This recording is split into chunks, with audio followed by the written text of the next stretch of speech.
So we're doing a tummy tuck in a massive weight loss patient who lost 100 pounds. Awesome. Thank you. Good job. And she had previous surgery here, so we're going to open up this low incision from side to side and maybe extend it around to try to get some of the skin and fat from the sides as well. Now this is kind of called an extended tummy tuck, and you also have an incision around the belly button. So we'll pull everything down, we'll tighten up the abdominal wall muscles as much as we can. And we're also doing some liposuction of the outer thighs. So we're going to contour this area. And the cellulite won't go away with liposuction, but we'll bring in this piece that's sticking out as much as we can.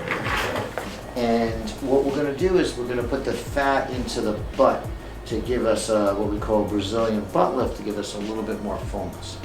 Now we're also doing a thigh lift to get rid of all this extra skin. And when we do a thigh lift, we make an incision up and down, and we also do some liposuction of this area as well.